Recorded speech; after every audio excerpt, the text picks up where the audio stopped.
podcast is part of the Sports Social Podcast Network.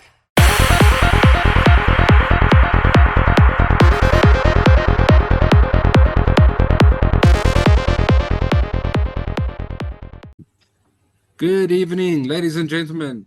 Welcome down south, where there is absolutely nothing happening this weekend.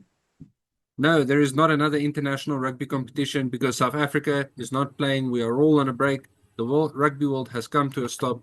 Welcome to a bit of an animal. Gentlemen, as we see the Six Nations approaching, something to keep the Northern Hemisphere busy while the rest of us are on break from carrying the rugby world on our shoulders. We had some very interesting local derbies this weekend. Bryce, why don't you take us through Sharks versus Stormers? Yeah, seems like it's a continuation of last week. Like exactly, if you ended that game, if last week was the first half, this week is like the second half. Exactly the same. And I think this game was even more disappointing than last week because I think this game you really felt the Sharks dominated. Every first, I have the stats. I mean, the Sharks scored 5 tries to 2. They had 61% possession. They had 8 clean breaks to 2 clean breaks. They had 23. I mean, that's utter domination. And unfortunately, I think I don't want to be that guy that every time the Stormers lose and then double out. But there's got to be some accountability in that coaching box there now, because I mean, the Sharks played almost the same game plan, and we played the same game plan, and we saw zero change. I mean, Sacha put on his kicking boots this week, so it looked better the first half. But in all honesty, the Sharks just played us off the park. And also, I don't wanna harp on Warwick Galant, because I think everyone is going to be like, "Oh, Warwick Galant shouldn't have baited in that." Jaco Williams. And then because I'm thinking, Warwick does this every week, so why would we expect him to do something different this week? What's more concerning is that Dobbo's team environment is so careless that something like that can happen. So, Timbe, I don't know if you see what I'm seeing as well, because Look, I think I've been critical of Haaland a couple of episodes back. I felt like he's kind of giving Villeroy vibes. It takes like 4 mistakes for one thing that is good, like out of 5. So he'll make like 4 mistakes, then that one good pass is like magical. It's like wow. Yeah. So I think there's like a problem there. But I think for me, the one thing about that match that I'm concerned about is decision making. Like, there was times where Sasha could have kicked for touch, but then again, your lineout wasn't good, so maybe that's why he didn't kick for touch like half of the time. But I'm concerned. I'm not saying Sasha is a bad captain. I'm just concerned about some of the decision making on the field. How do you feel about the decision making Sasha made as like a captain? Look, I think what Sasha's been captain for 3 matches now. Tigers, Shark in the 2 Sharks games, and I'm not impressed. I'm sorry. I think it's a bit too soon. I think even his flow of game has been really poor. It doesn't feel like there's direction on attack or defense, because I think there was one phase, like after the second half, like 50 minutes, then the Sharks, Hendrickson came on. So then Hendrickson kept putting up these box kicks, and what we did, we kicked it out. So they were stuck in this cycle for like 15 minutes, and there wasn't any change. And then we eventually got the scrum, and I was going to say, okay, surely the leadership should say, okay, for 65 minutes we haven't been challenging the Sharks at the scrum. Let's not try to force a penalty where it's not on. Unfortunately, out of desperation, because we don't have faith to run the ball anymore, apparently, we walk around the side of this ground. We concede a penalty. Hendrickson kicks over 3 points, and now then leads all the way to the Galant incident. So I don't know.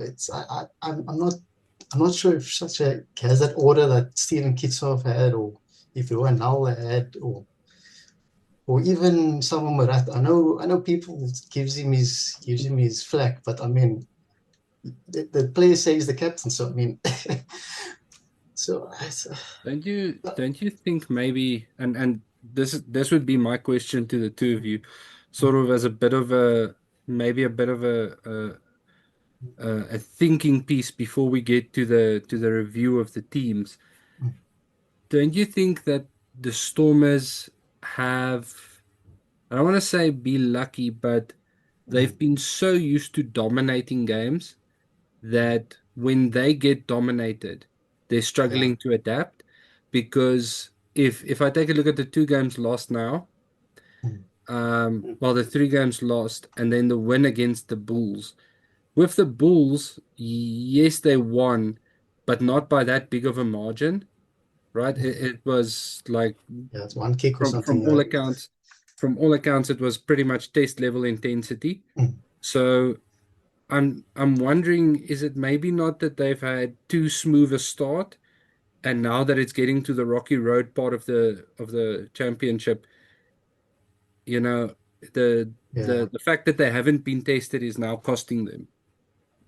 Of course, I go. Are you implying Oh, that they've been playing weaker teams? Is essentially. I Uh, mean, if you look I at it, wouldn't they say have. weaker. Like what I'm saying is the teams have shown up and they were thinking, well, the Stormers are not going to have a set piece. I mean, we ourselves were questioning whether Stormers going to be competent at scrum time, where they're just going to get eaten alive. Mani Lebokis just left. It's essentially Sasha and Yuri. Sasha was on Springbok duty, so it's Yuri Matia. I think a lot of teams came in expecting them to be undercooked, and then they got surprised. And now it's a case of, sort of like, oh well, we beat everyone in barely out of first gear, so we'll just cruise on in. And now that teams are starting to wake up and see, listen, we got to give these guys 100%. It's the Stormers coming to town. Sort of the Stormers they have to catch a wake up call. Yeah, I think I don't know. I remember those first 8 rounds. I remember thinking, oh, this forward pack is really dominant. This defense, maybe this is it. But then what keeps in the back of your mind is you haven't seen the Stormers really launch any form of structured attack. I don't know if I haven't seen once this season the Stormers run 10 phases and then score a try. It's always off a mistake or a high kick. And now the Sharks come with one of the best box kickers in the game, and Ethan Hooker and Jaco Williams on the wings, and they almost have no answers here. So I think the Sharks have smartly figured out how to crack the Stormers team. Just give them nothing, and unfortunately the Stormers can't even create anything. Like I think that they had to run to score a try, and then they couldn't manufacture anything. So unfortunately, that unless after this break they come up with a new attacking philosophy on with their phases, I'm not sure if it does improve. I don't know if you feel the same way. So Then so Mkosi, you're basically, gonna switch from Lions to Sharks? Yeah. Uh, never. Look, the Sharks. I have to say that whatever JP is telling them is yeah. clearly working. They play with more intent. They play with. They actually look like they have a Yeah. plan, which is something that has been missing for like the last couple of games. But for me, I think it's mostly, I would say, the youth policy, giving younger players a chance at the game. I think that actually transformed the Sharks like by far, because now you have like hungry players that actually want to do the jobs, and you see I can now slack because if Sia is not performing, who's this Manuel and Buthelezi are just waiting for him to just step aside. So I think that puts pressure. Like now, look, there's Julius, Ethan Hooker, and Ostaze as the centers, right?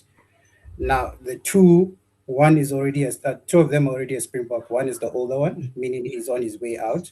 The other one is like the up and coming, and the other one kind of feels like I should have been there. So you can kind of see the competition that is building in just that position, and I think he's kind of doing the same for like all the positions on the team, and that's actually like imagine like look at now. I thought Grant was playing a good game, but then Hendricks came on. I'm like, oh, I forgot that you were here too, you know? So I think whatever he's telling them, he made them more competitive and more like you can actually see them fighting for that shirt. That's why they're like, especially like they bullied the Storm, especially in like the breakdown. They didn't even give you guys a chance. Like every time you guys like open space, they were there, ramming in. It's like kind of like how the Bulls were playing. But so yeah, like I'm impressed with the Sharks. I'm kind of hoping that maybe this opens up a challenge cup since like it's their thing. They just dropped in and could take another trophy and go home. Who knows? But yeah, it was a positive result. I feel like I'm more disappointed by the Stormers. It's maybe that hype that we were Yeah. giving them, that unbeaten record. Maybe they were getting full of themselves. And like you guys said earlier, they didn't get maybe that physical contact that you guys were saying. Because now looking back, even in that game with the Sharks, I think the Stormers were there and there. So in the Yeah. set piece in terms of the scrum, it wasn't bad. Because sometimes Ox, I don't know what was going on with Ox, but it's blasphemy to say something that Ox can scrum. So I'm just gonna move past that. So yeah, he had his moments, and the Stormers seems like they had an upper hand in the scrum. But yeah, maybe you're right with the constant, like the same thing that happened to them, with the constant someone being a bantering ram on you. Maybe they were not used to that, and that's why they are crumbling. I fully agree there. Well, from one disappointment for Bryce to Tembi Yeah. Nkosi's eternal disappointment, a resurgent performance by my Vodacom Blue Bulls at Ellis Park. Yeah, I have to say I'm pretty impressed. It wasn't the most expensive game to play, but I think Ackerman played it really clever. Bulls consistently just going route one, pick and go, pick and go, pick and go the whole time. Very accurate with the box kicks. Again, you can see the difference it makes when you're box kicking and you've got you've got Kurtley Arendse and Cheswell Jooste putting on the kick pressure. Um, the just didn't give your Lions any chance there to breathe under the kick. Yeah, I feel like you guys didn't even allow us to get like out of gear one. Like you basically, it felt like '08 or '09 Bulls where they dominated you in the air, they dominated you in the ruck, they dominated you in the set piece, like scrum, line out. It's just like I could see the players getting tired. I'm not gonna say they were getting tired, but after a couple of times, someone like you can only I don't think you can tackle like 5 times in a row without without phoning in that last one, and that's pretty much what happened. So they kept tackling. They eventually gave a line break, and the Bulls were gone. We couldn't scramble. We couldn't catch up to them. It was basically like a beating. Like I don't know how to describe it any other else, but yeah, credit to the Bulls. It seems like for that match, at least, you guys found your culture, you found your, DNA. It kind of felt like vintage Bulls. Yeah, no, definitely, and I think that's perhaps for the Bulls fans, maybe the most positive thing out of the weekend is, and especially building on last weekend and the weekend before, where we had two clutch wins, and it was, you know, holding our breath going into the final 5 minutes there. Yeah, we were leading comfortably, and you could see the team had settled into we're winning. like we're winning, and we're not going to stop because we're leading by 10. We're not going to stop because we're leading by 20. Because sometimes when a team is on that upward curve, there will be a match where they're leading by 2 tries or 3 tries, and then they switch off.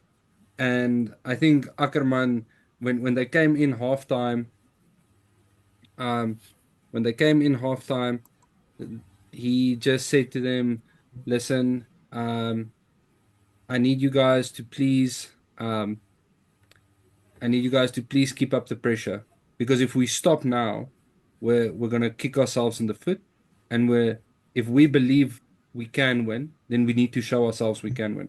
So I think the culture and the belief is getting there. And one thing that stood out to me besides the kicking pressure was the Bulls were much more deliberate with their offloads. The previous 2 weeks, there was a lot of offloads leading to turnover ball because they were just being chucked wildly. And especially when there was a line break, the Bulls were a lot more measured, waiting, seeing is there a recipient that I can pass to. Um, so, yeah, we didn't have any sidestepping props like Ulster, and we didn't have any fancy backline moves like the Sharks or the Stormers, but we got the job done up front. And I think now leading into this break, the Bulls are definitely going into a good space. Wouldn't you? I mean, wasn't it nice to see the Bulls almost cut down? And you remember last week where they did that tactic of running and then passing late?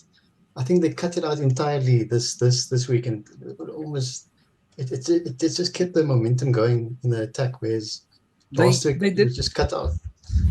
they did it once or twice, but I think they've learned the lesson that it doesn't work if there's strong ruck defense. Hmm. Um, because they tried it with Kurtley Arendse. And I think they tried it once with Cheswell Euster. Shortly after a line out at the first ruck, they sort of pass past him, hoping to create a gap, and then the pass comes back inside for the winger coming in at speed. But both times they just got smashed. And I think after the second one, they were just like, Yes, cut hierdie gaan nie that. werkie. Route one is closed here. Hmm. So but yeah, I agree. I think they boiled it down, and something um, that came to my mind was the Stormers have this very finicky defense where they'll rush up not to make a tackle, but to get in between your players. And then when you throw the pass or you try and offload, you're Hmm. almost giving them the ball, and then it's a turnover situation, and they've got a line break now. And understand there's no onside, there's no offside because they're on the ball. And I think the Bulls were very wary of the fact that the Lions tend to rush defense, but not rush to tackle. They rush to create the opportunity to grab the ball and create a line break. So I think it was a little bit of um, clever tactics adjustment there to say, listen, 1 pass, 2 pass maximums, no long passes unless Yeah. there's a big gap. Stick to the box kicking, and I have to say, I was very impressed with our scrum halves this game, and especially Ambrose Papier when he came on. That was a performance. That was the Yeah. type of performance that gets you knocking back on the Springbok door. Yeah, even Andre Pollard, he wasn't very flashy, but I think he was making good decisions there. And I was actually I was thinking, oh, is this the Andre Pollard we're going to see in the Bulls now? This is that I was think with time, and I'm agreeing with you. I think with time he's going to start getting that confidence back to be the Andre Pollard we used to know, where there was a bit of a running game, a bit of a kicking game, a bit of a passing game. Uh, I I'm hoping we get that Andre back because then we've got three very different fly half options for the Springboks. Um, and that means we can create problems for our opponents come match day. Like speaking of fly halves, I forgot to ask this question when we were talking about the Sharks. What are we thinking about Jaden Hendricks? Because I'm starting to think that he seems more reliable overall than Sasha. yeah. I think in the last 2 weeks he's been I don't know if it's been JP or something. It was under Plum, it was this weird flout that was running and doing everything, and then now under JP, he's like, okay, no, you're gonna pause and then kick, pause and then kick. So look, if Jordan plays like that, then he's back in the mix. Eh? You know, a couple of bad games from Sacha or Mane or Pollard. Hey, you never know. He might be rolling out against the All Blacks. I think I think he's very very unlucky in that he's finding form when there's three established fly halves and there's three established fullbacks. Um, two established fullbacks. Yeah, wow. So Actually, so like Never both. know. Fassi and Willemse being first choice. Um, but I can see him. I think the good thing about him is his utility. He's got a monster of a boot on him in open play. And I think if you're going to play the type of, I almost want to say he would suit a Bulls type game because he'd be getting you 50-22s all day, especially up here in the Highveld. Um, but yeah, he does seem to be finding his form. And again, I think it's because the coach at the Sharks now he's managing to get the culture and the belief going. And maybe that's, I don't want to say that's the thing that's lacking at the Stormers, but maybe that's the question that's being asked at the Stormers. And to an extent, maybe at the Lions, Tembe Ngosi. Maybe it's a Mm. question of belief. I think there's a lot of things wrong with the Lions. Uh, I don't even know where to start. But look, I don't know. I think maybe they are just like comfortable. It's like they know whatever happens, nothing is really going to change. They're not like aiming for, like, if they don't make Champions Cup, it's not really a train smash. If they're already going to automatically qualify to the Challengers Cup. So I'm thinking maybe the Lions thing is they they've accepted the what is this, the title of being the underdogs, meaning that Mm. they are not as rich as Durban or Pretoria or Cape Town, but maybe we're just like an academy. I think they are starting to believe that, and they're also like behaving like an academy instead of like a proper team. So I'm not sure if that's from like a player or a CEO level. Someone needs to decide whether, guys, are we actually being a team that is a challenger for the league, or are we just being, like, a good mid-table team? I think they haven't decided on what actually is like. You see, Stormers, you can tell that they want to be top of the table, even though they are struggling. They are doing a lot of, but they want to be top of the table. Even the Sharks, you can tell that that's their goal, even when they are underperforming like the last 3 seasons. But you can tell that with the type of personnel they have, with the type of stuff, their goal is we want to be the best. And like you said, maybe it's like a belief thing, but I don't think the Lions go up or walk into that field thinking that there's a chance that we're going to win this league. Yeah, I mean, what do you think of like Rudolph Strowley and that? Because I feel like uh, there's no ambition. There's no like even there's no drive to say, okay, we're playing in front of 500 people week in and week out. Surely we can change something. No, it's I don't even know how that franchise survives. It's like The advantage for the Lions and this is the thing people always say, oh, if you get sponsors, if you get bought out, you're selling your soul. But if you own your own union, right, then also you've got no one to answer to.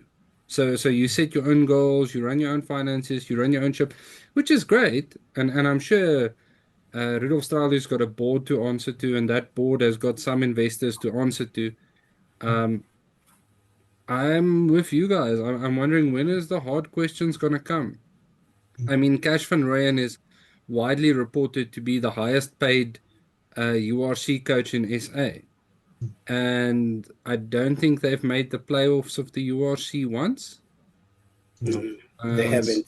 but I mean, here we have here we have the Vodacom Bulls chucking out their coach after making the finals. We've got Hollywood Bet Sharks chucking out their coach after also I think it's he had some three pretty coaches. They yeah chucked he three had coaches out. yeah well they've been on a coach killing spree. Yeah. JP Peterson seems to be immune so far to whatever is in the Durban water. Um, but yeah, I mean, so consistency wise, you've got the Stormers who've kept their coach and they've also had some degrees of success. They've been league winners, league runners up, and then you've got the Lions who've been struggling year in, year out. So is it management? Is it coaching? Is it the lack of danger that they know they're going to stay in the URC? There's no relegation. They're not going to get replaced by the Cheetahs or the Griquas. You know, it's an interesting thing to ponder. All I want to know is the goal. Like, if they can tell me, like, at the beginning of the season, before like preseason when they were still warming up, I wanted to be in that room just to find out, guys, what's the goal for the year? Like, what are we aiming for? Like, that's all I want to know. And in terms of coaching, is the Lions' job as attractive as it sounds? I mean, there's a lot of talent there. I think if you're an ambitious coach, if you're a young and ambitious coach, I would be looking at that team going, there's the bare bones of a good team here. Yeah. Um, but yeah, I if think we take a quick look at our United Rugby Championship table here, unfortunately the DHL Stormers have slipped to third place behind Glasgow Warriors and Leinster. The Bulls then holding a proud second place for South Africa at seventh, thanks to three consecutive wins. Shows how fortune changes. And then the Sharks and the Lions sitting right outside the playoff zone. Um, Tembi and Corsi, between the Sharks and the Lions, who are you putting your money on to make it to slot number 8? I have to say the Lions. Like, it's I wouldn't be allowed in the stadium if I go and see the Sharks should go ahead. So the realistic option sounds like the Sharks probably will net this in, given they have a stronger team than like everyone else in the league. So I don't know who they are playing the next couple of games after the South African derbies, but for sure they most likely gonna win most of their matches than not. Whereas with the Lions, it's the best I can do is hope for a home game win. I'm not counting any away games, but hey, they don't have any other competition that is bothering them, so they should be fine because they're like gonna get like Lions 2 week up. breaks. Yeah, Lions' upcoming matches are the Sharks on the 21st, Stormers on the 28th, and then Edinburgh on 21 March. So two derby matches coming up, and then a trip overseas for the Lions to Edinburgh. If we go to the Sharks, we take a look at the Sharks.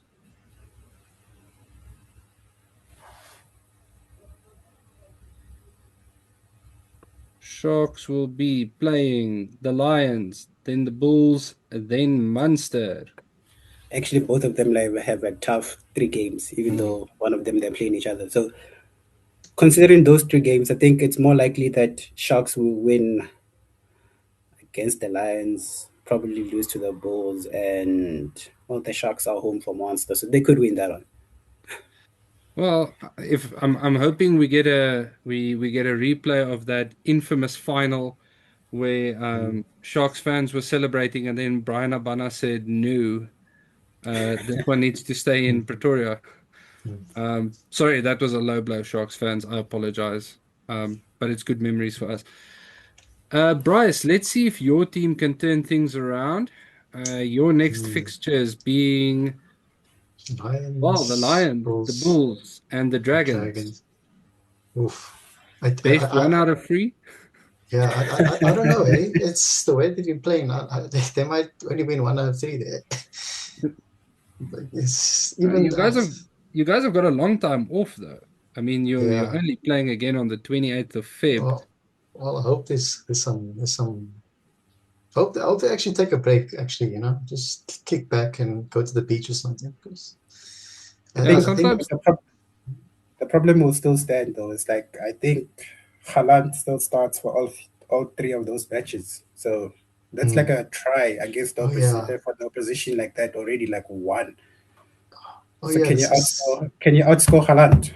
Is the question. Oh, yes, and look. Usually, Geland starts cooking in the Six Nations games. Eh? Like he turns it up.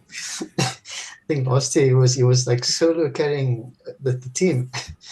So I don't know. Man, this is. I want to see some um, exposed by Geland. After these Six Nations matches. I have to say that the one thing that as a non-Stormers fan that irritates me the most is the fact the that he's always out of position in the backfield. Like he's always out of position. And He doesn't as want to a tackle. as a fullback, like that is your core skill, is to wait in the backfield for the long kick, for the long ball, or the line break. And I don't get me wrong, I completely understand the pendulum defense between if one of the wingers moves up, the opposite side winger drops back and you sort of shift behind. I get the pendulum system completely. But it's like he can't stay back here. He runs up to take the winger's place. Maybe they must just play him at wing and put one of the wingers at fullback. I think Geland almost plays fly What off about in the center? team. Yeah, what about center? Then we can put Damien at the back because Damien Oh, will tackle. He will be the last line of defense. Then if he's at the center, even if he makes a mistake, there's someone behind him. oh. Jonathan Roche and Jabari Geland. What a center combination. Or Wanda Silesa Malane and Wari Geland. Yo. There's some look. It's gonna be neutral chaos. Because no one will know what's gonna happen. Yeah, Neither the not even Stormers Stormers. nor the opposition will know what's gonna happen. Yeah, and then since we're sharing this and it's on screen, Mm. a massive shout out to Andre Esterhuizen, who was looking all but forgotten and then made an amazing resurgence, becoming not only a hybrid player for the Bulls and the Sharks, but showing some very soft hands, in the midfield for the Sharks. And I think that's worth a mention. If we can just take a look at the Sharks for a moment. The Sharks have really they found some belief similar to the Bulls in that it's a club worth fighting for. It's a badge worth playing for, and it shows you the difference a coach makes in a setup and how quickly that coach can make a difference. Yeah, I mean, oh, yeah, I mean, and it's literally just a head coach change, which is unheard of, right? Because I mean, if you compare like when Johan Ackerman started versus JP Peterson, it's almost both coaches just replaced, and then but JP Peterson's got them to cook. So Yeah. maybe it's like Man United, Michael Carrick, but we don't know. Let's hope for the best. Don't get me started with Man United. Yeah. Like that's a word for it. Like I think red should not be my color, since like both teams are just doing I don't know what. But look, I think maybe JP has an edge over Ackerman because JP was even before he became head coach, he was already in the system. So he was just coaching the Kerry Cup. So maybe that's why maybe he's transitioning faster than Ackerman, where Ackerman kind of had to come in and see things from like start learning everything when he gets to the job, where JP was kind of like sitting back and just watching, you know. So I think maybe That's why the Sharks seem like I want to say they're progressing a little bit faster than the Bulls, but the Bulls seems like they are now going on the right track. Now it's a matter of can they maintain this and actually one day lift the URC, or is it just going to be Glasgow's year? Glasgow does look good, eh? Yeah. Glasgow is Even on in Champions fire. Cup, they looked solid. I don't think they can win both though. They have to Yeah, no, kind of choose yeah. one. Oof. Can they So beat now Bordeaux? for the trickiest question so far, gentlemen, your game of the URC season for your club so far, the one you felt the Ooh, most passionate about, the one you thought had the most impact. Tembi Nkosi, for your Lions, what do you say? Easy, easy. Pretoria. I think you remember, I think you remember that game. oh, Uh, why did I even ask? Why did I bother? Why did I bother? I could have just known. Yeah, that I think that's one of that's one of the matches that we actually won this season. So I kind of have to bring it up. yeah. And now I can understand from the other side of the XK coming here to the land of Brandewyn and Oomies, and teaching the famous Blue Bulls a lesson. Definitely, I can understand how that would be a memorable win. Bryce, for your Stormers, game of the season so far. it's got to be the Munster game. I think that game. I think after that game, I was like, yo, look, these guys are title contenders. But ironically, after that game, they actually didn't look like title contenders.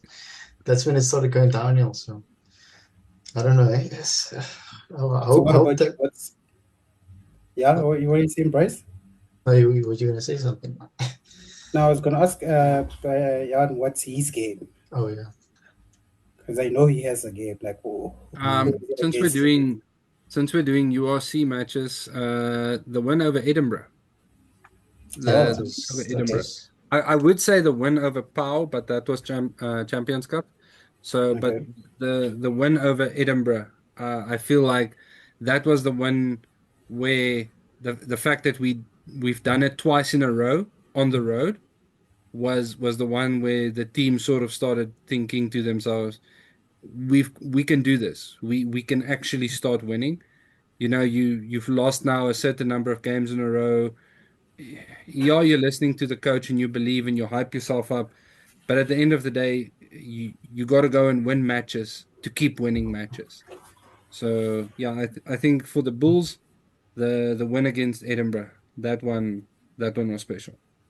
So now that we're going on a short Six Nations break, what is your message to the players and the team? What would you advise them on? What would you want to tell them? Like if I know they're listening because obviously they follow this channel.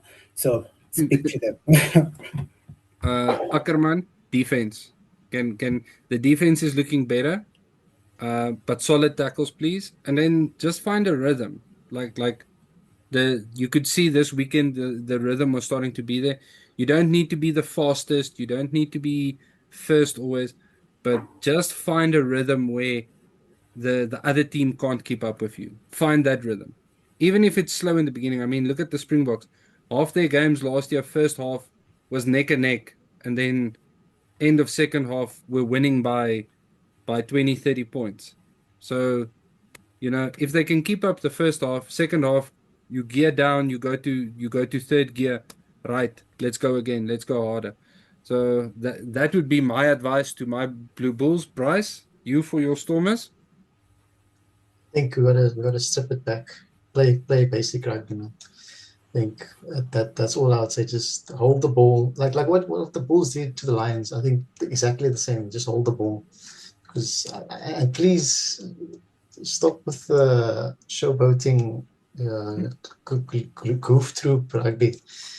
It's we're here to win titles. We're not here to get highlights reels, guys. So that's all I'll say. Isn't it the Tembe Cape Nkosi? flair? What about the Cape Town flair? Isn't that the point? That's why But we show up to the stadium. We want to see Sasha doing something that we're like, wow. look, Tobo always says, of these press conferences, always trying to entertain the crowd, but like we win 13-11 on the scoreboard, like, bro, just win the league, please. Sounds like the cheetahs in Super Rugby. You know, we're trying to entertain, but you're not winning anything. So, No, definitely. Timbenkosi, your message to the Lions? Do better. Get help. I think that's like the most simplest thing. Like, do better. Like, honestly, I think we had this conversation like a couple of weeks back where we talked about how I think all like the South African teams need like a handling coach, especially like catching and throwing the ball. I don't know. It seems like everyone wasn't there at under 14 when they were teaching us all of these things, but for some other reason. So I would like for everyone there to play like they're professionals sometimes. Sometimes it feels like we are just here for fun. And I don't know what we're gonna do, but can we please get who's this Hashin Pete on the field? I'm almost considering putting him on a wing and sorry Angelo Davis, but I'm also thinking maybe he could speed up the attack. I know he's an out and out nine, but we could try the Grant experiment. yeah, I mean, what do you think of Chris Smith this season? Even though the Lions have been losing, I felt like it's been reasonably solid. I don't know if you feel the same. I think he's okay, but not maybe not for the Lions, maybe for the Bulls. Like he seems like he's don't rush. I am controlling this game. We're going for kicks. Where I think Lions is more of let's kind of run this game. Let's see Yeah. what happens. So So you I think feel yeah, because you can see sometimes he takes that extra second to pass the ball, where he first kind of like wants to dummy and then pass the ball, which for me it's an extra second of the defender coming through. so Where I feel like the Lions are kind of like a fast type of game. So I'm not saying he's bad; he's kind of good, but I would rather have him on the field at like another position than have Lombard charging at 10, then have him put a kick in the post and so touch. so you feel like there's a Sanela Naamba hole in that 10 jersey. I'm not gonna speak about Sanila because that was just betrayal. But hey, man, he needed That to one make hurt. money. He needed to make money. I don't know. I think he is just slow for the Lions for me. Like especially like think of someone that was on the same wavelength with Horn, how rapid and sometimes even Richard Mm. Real, how rapid and fast he is. He's kind of like relaxed, and I think maybe that's what's kind of like costing us. Because even this game with the Bulls, we opted for three instead of going for touch and seeing what happens. That is not Lions rugby to me, if I can say. So a question for you, Timbenkosi. Would you swap Horn and Smith? No, no, I think Horn sees the better game from like 15. He's like perfect. He's the one that dips in and Yeah. makes that extra run and makes that extra. So I wouldn't change. I would maybe I could squeeze him at like 12 or 13, then have who's this Lombard start at 10.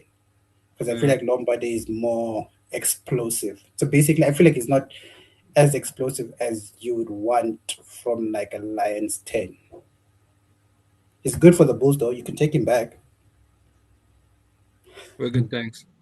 Well, gents, unfortunately, we do have to speak about what is apparently rugby's oldest or something other competition. Not anyone we know playing there. Um, it's just something to keep the Northerners happy for a couple of weeks. Um, it's the I Six mean Nations. technically we're there. We're just under a different team. Like we're in blue. Yeah, Yeah, Currie Cup there's All some of us Stars in there. blue, some of us in a different shade of blue. There's a lot So of us yeah, in Scotland. The so Scotland is like Springboks B. that's what I'm saying. We are in blue. We're wearing in blue. So I'm not totally disappointed. So predictions for this weekend, Scotland, and who is your Six Nations teams? Bryce, who is your Six Nations team? my Six Nations team's got to be England. I think after that November series with George Ford, they look the best. Even though it took points back with France, I think England's gonna win this one. They're the We'll favorites. we'll send you some tea up in Cape Town for choosing the only Yeah, I know country in the it's world it's it's everyone hates. sacrilegious. You know, it's how I get what you're saying though. England are looking like an informed team. They had a fantastic Autumn Nation series. And everyone I know can't wait to see the famous Henry Pollock go up against up against the Springbok pack later this year. Tembi Nkosi, who's your Six Nations team? I feel like you know how I feel about England, so we are not even gonna just. But I think it comes down to England and France. It depends who plays who where. Like now that France are playing Ireland at home, which most likely means that if they win this one, and whether they're gonna play England at home or not, which is now that you're scrolling down. Can you oh, scroll down a little bit more? I think that game decides where. oh, it's in France. Okay, yeah, Oh, it's in France. jeez. So most likely France has an edge, if I had to put it that way, because I think they're going to prioritize winning the home games. Mm, And if they do beat Ireland and England at home, I don't see the rest doing anything to stop them. mm. So I Take would say the Well, France. from what I've seen, um, the only two teams that really look settled seem to be Italy and England, who have had no drama in their training camps. France have had Jalibert dropped and then brought back, and Peno dropped and then brought back. Ireland seemed to be running into injuries at every possible corner, and their scrum wasn't doing too good to begin with. Um, Wales, as we know, are a union on fire, so no, let's not put any petrol on that one. But I do hope they walk away with one or two wins. I do love Against I do who? love Welsh rugby. yeah. Who do they beat? Against who? Like which Not win against team? Italy. Italy is my team. Italy deserves a third place. They Okay, got so shafted 2 years back. They almost beat France. They got shafted. So I would say Wales need to beat Scotland and Ireland, Oof, and I think that that's will give them some belief. Big asks, but I think it's doable. I'm not sure Scotland about maybe. doable, but hey, on paper, yes. Anything's possible if you believe. Yeah, That's what I'm Scotland just says every hoping year. Italy gets a solid third place. Last they've been fourth 2 years running. I think their new coach is really good for them. And I think the fact that they played the Springboks last year 3 times and they managed to front up physically to the Springboks. And even at scrum time, we didn't really dominate them. So I think they came away from that with a lot of belief. They might not have won the matches, but I think they won a lot of belief and self-confidence, and they'll be walking into the Scotland match thoroughly backing themselves. And then even maybe against Ireland next weekend, if Mm, they come away with a win this weekend, looking at next weekend, um, you know, uh, looking at Ireland like, well, we could keep up with the Springbok scrum, but you couldn't. mm, So can you keep up with us? oof. Um, you know, I think Scotland, perhaps the team no one is speaking about. Yeah, they actually have a good fixture this year. Actually, I think Yeah, because they but play they France at home and England. So okay, yeah, okay, maybe that's an advantage, but my problem with Scotland is it's the same coach, the same players. They s- they seem like they play better at Glasgow than they play at Scotland. So I'm not sure what's going on there. Because when you see that Glasgow Warriors team, you're like, wow. Then it's the same players and a bit extra on the Scotland team, and something just kind of like drops. So I don't know. They've been here or hereabouts. They're a good team, but not winning anything. So at some point we have to ask the questions. Are Scotland better than Wales at this point in terms of an impact? Oh, we'll get Or some it's comments like, about that one. Yeah. no, but think of it this way. Think of it this way, right? Italy, Wales, and Scotland for the past, I would say, 5 years. 5 years, because 20. I think the last time, it was the last time 2020, I think. Wales were good. Were like 2019. 20, So yeah, we yeah. can say for the past 5 years, they pretty much didn't get anything. Like, what can you say that was memorable about the last 5 years between those three teams? Well, That's it for Wales Scotland having like a record good, low. but Duan van der Merwe always gets a hat trick against England, so Yeah, well, Scotland's back. it's the only game Duan van der Merwe, pitches up for is the one against England. Um, Yeah. I understand where you're coming from, Tebi and Kosi, and I think the question will definitely be asked at some point. You can only have so many goes at the Six Nations and the World Cup as a head coach before the question mark becomes really, really apparent. Gregor Townsend has now had, I think, close to 4 or 5 goes at the Six Nations. Best result being a third place, I believe. And then, you know, Rugby World Cup, sure, 2019, they got shafted by the Typhoon, who they tried to sue very famously.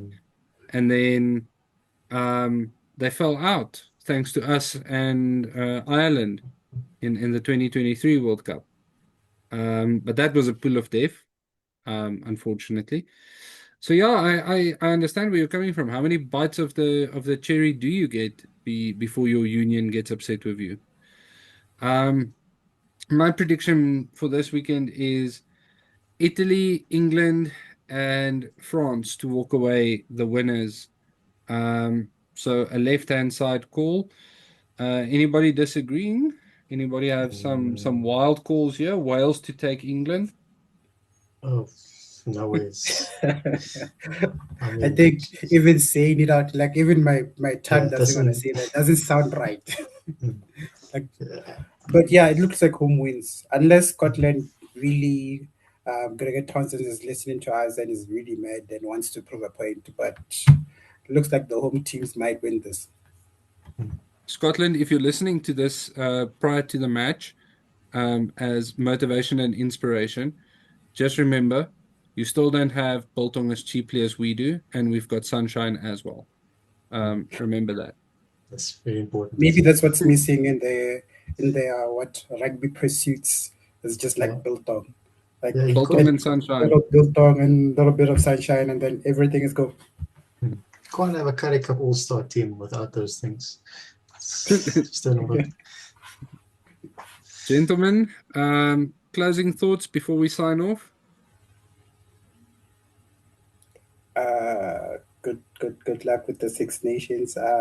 It's good to have a break. And yeah, like it feels like that September break during school where it's like a 1 week break. Like it's not the school is not really closed. It's just you guys have like it feels like that way. We get to have Yeah. like a 1 week off and breathe and come back. Are we Yeah. still playing? Are we still playing some of the games during the Six Nations? Right. We have one Uh, catch-up game. Only towards the end. Only towards the end of February. There's some catch-up Yeah. games. But Yeah. for the next 2 weeks, there is no local rugby. We are forced to feast on northern crumpets and tea, which Bryce is very excited about, seeing as he chose England as his team. Yeah. I think it's nice to have a competition where you don't really care who wins. So it'd be nice to take it easy there. I mean, even if England don't do well, I mean, that's also good. It's always good if England doesn't do well. But yeah, it's nice to have a break before we go back to watching. Do you know what I like about England? It's like they're like that in every sport. They're like that team that should be winning things, but they don't. Like it's weird. But I Well, like it. I like it because every time something nice happens, they keep saying it. It's coming home. It's coming home. I'm like, yeah, but it has never came home. It's like the Yeah. Arsenal of sports. Just next season is their season. We can't say It's we can't say that because they might win the league and we look like we're hating. I doubt. Yeah. I really doubt they can win. But hey, good luck, Arsenal. Good luck, England. Um, me, you guys have like a prosperous season, and I can eat back these words at the end of the Six Nations and the Premier League. That's what I'm hoping for. please just fall off the bus by 2027. Yeah, 100%. Even now, it's fine. Peak early. Remember, always this is important. Peak the year before the Rugby World Cup. This is very important. From us, yeah, Ed, a bit of an animal. We have now redeemed our sins as being Southern Hemisphere rugby folk and spoken about the Six Nations. Let us know your thoughts, your predictions, and most importantly, your Six Nations team in the comments. Thank you all. And as always, in Rasi, we trust.